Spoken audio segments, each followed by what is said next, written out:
नमस्कार मित्र मैत्रिणींनो, बाजारात बऱ्याच प्रमाणात कैऱ्या येऊ लागल्या आहेत. तर कैऱ्या आल्या म्हणजे आपण पहिल्यांदा अगोदर बनवतो लोणचं. तर त्याचबरोबर आज लोणचं न बनवता आज आपण बनवणार वर्षभर टिकणारा असा मेथांबा. तर पटकन रेसिपीला सुरुवात करायची. इथे मी घेतल्यात कैऱ्या. कैऱ्या अगदी कच्च्या घ्यायच्या आणि अगदी टणक असल्या पाहिजे. टणक असल्यामुळे काय होतात, अगदी चांगल्या असतील तर काय होतं, मेथांबा आपला चांगला वर्षभर छान असा टिकतो. स्वच्छ धुवून वगैरे घ्यायच्या, दीक वगैरे लागलेला असतो, पुसायच्या आणि नंतर सोलून घ्यायच्या. अशा प्रकारे आपण दोन्ही कैऱ्यांच्या साली अगदी छान अशा काढून घ्यायच्यात आणि ह्याच्याने आपल्याला सालं काढायलाही सोपं जातं. आता हे साली काढल्या तर पटकन आपण ते तुकडे करूया. तुकडे मात्र करताना जाडसरही करायचे नाही जास्त आणि जास्त पातळी करायचे नाही. ज्याप्रमाणे दाखवते अगदी मीडियम साईजचे करायचे. अशा प्रकारे तुकडे झाले की आपण पटकन एखाद्या भांड्यात काढलेत आणि आता आपण फोडणी देऊया. तेलाचं प्रमाण मात्र जास्त प्रमाणात वापरायचं, कारण आपल्याला हा वर्षभर टिकवायचंय. 3 मोठे चमचे तेल घातले, त्यात घातले राई जराशी तडतडली की मेथी दाणे घालायचे. त्याचबरोबर घालायची बडीशेप. बडीशेपने आणखीन चव छान येते. हा आपला फोडणी झाली की लगेच घालायचे आपण याच्यामध्ये कैऱ्या. कैऱ्या बघा किती छान आपल्या मस्त अगदी कापल्या गेलेत. तर आता आपण ह्याला त्याच्यावरती थोडंसं अगदी चवीपुरतं मीठ घालायचंय.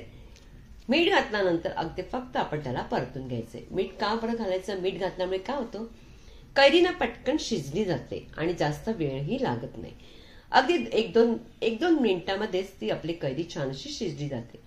फक्त परत अशा प्रकारे परतलं गेलं की पहा, आता आपली कैरी मस्त अशी आपली चांगली शिजली गेली आहे. आणि हे शिजली गेली आपल्याला कसं कळतं की आपल्याला रंगही थोडासा वेगळा होतो आणि तुम्ही जर हातात घेतलं तर त्यात जरासा तुकडाही निघतो. म्हणजे आपली कैरी छान शिजली गेली. आता या ठिकाणी आपण काय करणार आहोत, या ठिकाणी आपण घालणार आहोत गूळ. बरेच जण साखरही घालतात. साखरेपेक्षा मला जास्त गूळ आवडतं. जर तुम्हाला साखर आवडत असेल तर तुम्ही साखरही घेऊ शकता. गूळ इथे ना घ्यायचा आपण निम्मा, जेवढी कैरी असते त्याच्या निम्मा घ्यायचा आपण गूळ आणि त्याच्यामध्ये घालायचे आणि फक्त आता परतायचे. अगदी या ठिकाणी सुद्धा आता 2-3 मिनिटातच आपला गूळ अगदी छान असा अगदी पटकन आपला वितळला जातो. मेथांबा करायला काही वेळही लागत नाही, पटकनही होतो आणि या उन्हाळ्यामध्ये आपण अशा प्रकारच्या सगळे पदार्थ बनवतो आणि आपले वर्षभर टिकवतो. बघा आपला गूळ सुद्धा अगदी छान असा अगदी वितळला गेलाय. तर आता आपण घालणार आहे ते लाल तिखट. इथे मी लाल तिखट ना काश्मीरी लाल तिखट घेतलंय. जर तुम्हाला हवं असेल तर तुम्ही लाल तिखट, तुम्हाला तिखट हवं असेल तर तुम्ही तेही घेऊ शकता.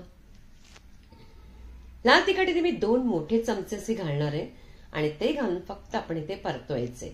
या ठिकाणी तुम्ही हवं असल्यास काळं मीठ सुद्धा घालू शकता. मग तिथे तुम्ही सफेद मीठ थोडंसं कमी घाला आणि काळं मीठ घाला, त्याच्याने सुद्धा चव अगदी छान लागते. आणि अशा प्रकारे बघा अगदी थोडं असं फक्त परतून घ्यायचं अगदी 1-2 मिनिटं आणि हा आपला मेथांबा अगदी वर्षभर टिकण्यासाठी अगदी रेडी झालाय. आणि आपण पटकन त्याला काढून घ्यायचे. तुम्ही मात्र हे काढताना एखाद्या छानशा काचेच्या बरणीमध्ये स्वच्छ करून घालायचा, वर्षभर टिकवायचा आणि अशा प्रकारे करूनही पाहायचा. अगदी साध्या सोप्या पद्धतीची रेसिपी आहे, पटकनही बनते आणि खायला सुद्धा अगदी उत्तम लागतो. आणि रेसिपी तुम्हाला कशी वाटते हे मला कॉमेंट्स करून नक्की सांगायचंय. आवडल्यास जास्तीत जास्त लाईक करायचंय, प्रत्येकांकडे शेअर करायचंय. जर चॅनलवर नवे असाल तर नक्की सबस्क्राईब करायला मात्र विसरू नका. आणि पुन्हा भेटायचे आपण एका छानशा रेसिपी बरोबर.